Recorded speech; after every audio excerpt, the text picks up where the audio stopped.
dear student, today we are going to start our next topic, that is about the gravitation. So before that gravitation we have completed the topic force and laws of motion. So this topic again is a continue of that previous topic, force, because gravitation is itself one kind of a force which is nothing but a non-contact force. We can say that in the class 8 you already learned gravitation is one kind of a non-contact force. Already we know that very famous thing about the gravitation. We know that the story of Newton, the apple fall from tree, and after the study he comes to the point that is the gravitation. So the basic information about that gravitation is one kind of a non-contact force. The nature of this gravitational force is attractive. Again, it is one of the weakest type of force. So it is simply a force, so it having the same unit as that we can measure the force in terms of Newton. Yes, obviously it is a vector quantity. So this is a simple information about that gravitation, that is the gravitation of force. Okay. Now one thing in this topic we are going to learn, we have so many questions in our mind that the examples of this gravitational force, as we have mentioned that this moon is going to, this is our earth, and we can say that this is the moon which is revolving around to the earth. Moon is the natural satellite of earth. so that for that, how we can say that there is a gravitational force, so which keeps the moon revolving around the earth? Why the moon does not fall to the earth? Whenever an apple fall from tree to the earth, okay, but why moon does not fall to the earth? Though we can say that there is a gravitational force between earth and moon. So for that, there is a gravitational force, we can say that. So this is one of the example of gravitational force. Again, the second example, we can say that we are going to bind toward the earth. Means now right now what we are standing toward the earth, because what earth tries to attract the force towards them. So that is why we are bind toward this earth. Now what kind of a force applies between this moon and earth? So for that, let's see. In your book they have mentioned one activity, or simple. One boy has taken a thread in his hand, and he attached one stone to this end, and he just revolving around that stone. Okay, so in that case what happened, he just tried to revolve that stone around him. So there is a kind of a force. So what kind of a force? Though we can say that is a gravitational force, but the force which keeps you making circular orbit in circular path, and that is acted toward the center, that force is called as centripetal force. That is called as centripetal force, which comes here whenever the object moves in circular path, and that is acted toward the center. Whenever he just releases that thread, what happens? The stone moves like straight. Okay, so that is a tangent, we can say that this stone will be moved as a straight. So in that case what happens? There is a centrifugal force, we can say that, which whenever it goes out of that circular path, that comes a centrifugal force. But which kind of a force keep that moon toward earth in circular fashion is as a centripetal force. Actually we can say that it's a gravitational force, so it is a non-contact force. So there is no actually a physical connection between earth and moon, but still there is a kind of a force which keeps this moon around toward this earth. So for that, basically Newton has suggest some universal law of gravitation. So what kind of a law has mentioned? Because whenever Newton say that the apple fall from tree, okay, the apple from tree, definitely the earth is going to attract that apple. Definitely the earth is going to attract toward the apple. So there is definitely one kind of a attraction force is there. So what is that law? Then why moon is does not fall to the earth? Apple is fall on the earth, but why moon is not fall on the earth? Basically the reason is what, the mass, we can say that, as in the previous topic we learned the second law, that is F is equal to ma, mass, and if you separate this A as we got F into m, mass. So here what we can see, the relation between acceleration and mass, that both are inversely proportional to each other. Inversely, the meaning is what, when mass is small, acceleration is more. When mass is large, acceleration is small. Inversely proportional to each other.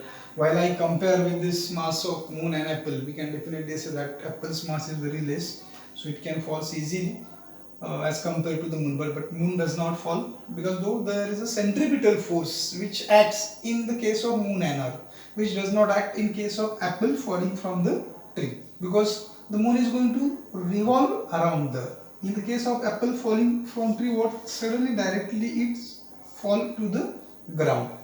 Okay, so for explaining that, the Newton has given universal law of gravitation. So let's understand what is the universal law of gravitation.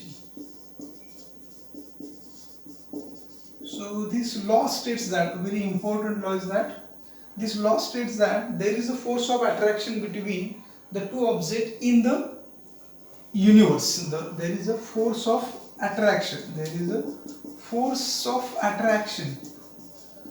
There is a force of attraction between the two objects. Between the two objects in the universe. In the universe. But how this force is depends. What is the relation between them? So this force depends upon what?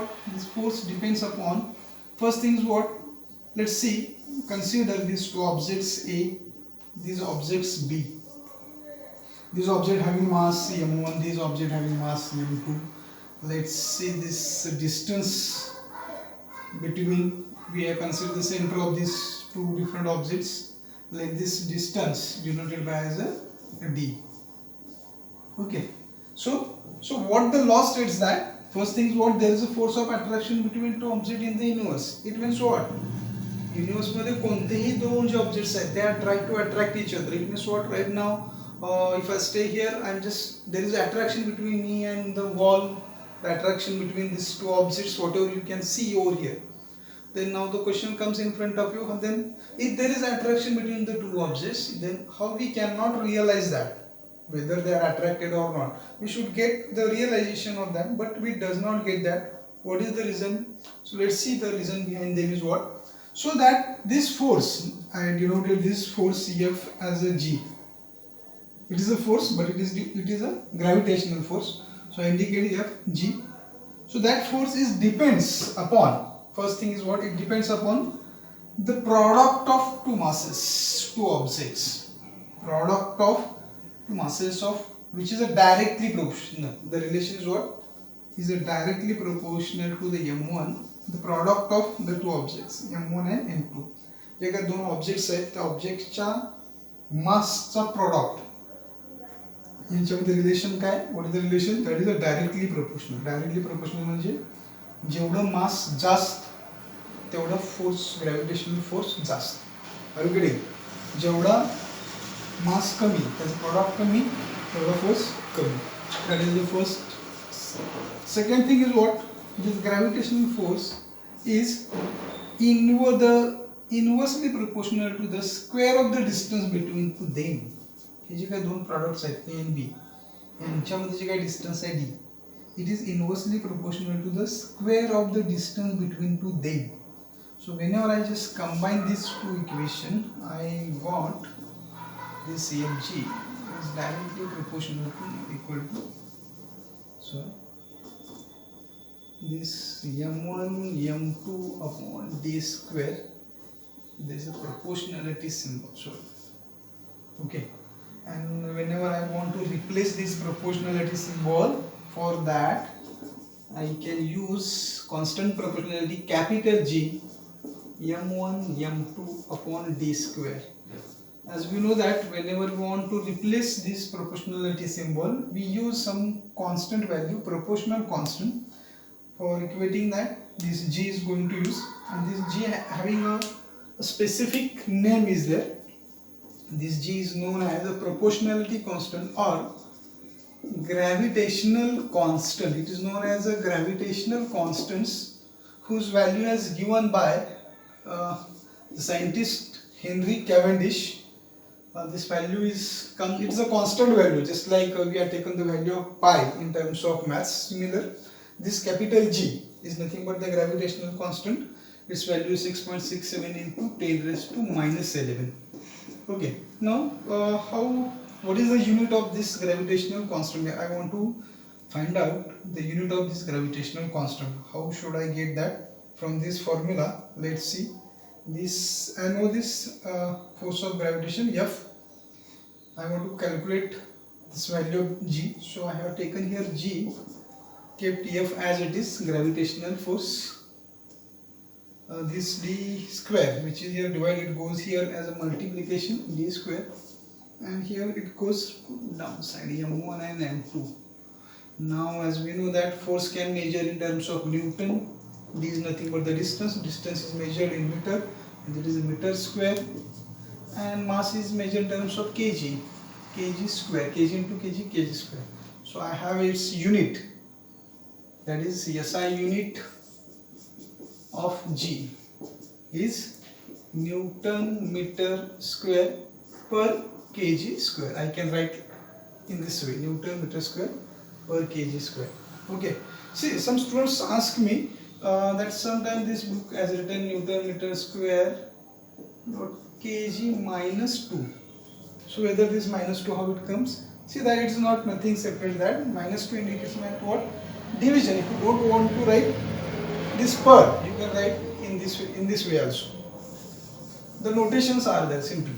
Okay, so the universal law of gravitational states that, what is the universal law of gravitation? States that there is a force of attraction between the two objects in the universe, and that force depends upon the product of two masses, and there is a directly proportional between these two product of their masses, and inversely proportional to the square of the distance between two them. This is the universal law of gravitation. Are you getting what is the universal law of gravitation? From that I got this G. G is nothing but the gravitational constant whose value is given 6.67 into 10 raised to minus 11 Newton meter square per kg square. Okay, now what, as we can say that earlier I mentioned that there is a force of attraction between the two objects in the universe. So the first point is what, as I mentioned, there is a force of attraction between any two objects in the universe. Means right now what, there is a force of attraction between me and the same as kept as a chair or table. So then how you cannot realize? So for that, according to this formula, see what the formula is mentioned here. This F is equal to G m1 m2 upon d square. Let's take simple one example. The two chairs are in front of them, and as for example, what we can take the masses as we can take the masses of two chairs as 1 kg, and see 6.67 into 10 raised to minus 11. Here I have taken the two chairs. Let's see. I hope you understand this. These are the two chairs, and the law states that there is a force of attraction. But why we cannot realize that? The reason, because we can calculate that force according to this formula. So as I know the value of G, which is a constant, suppose the mass of two chairs both take as a 1 kg, both 1 kg. The distance also is 1 square. So what's the value we got? 6.67 into 10 raised to minus 11, 111, whatever may be there. So what's the value of this one? F 6.67, 0.0 6, 7, 8, 9, 10, 6, 6, 7 Newton. Let's see what is that force. 0.000067. So it is a very negligible force. So that's why we cannot realize that there is a force of attraction between, there is a gravitational force of attraction between these two objects. Though still there is a force of attraction between the two objects in the universe, but we cannot realize it. Okay, so that is about the universal law of gravitation.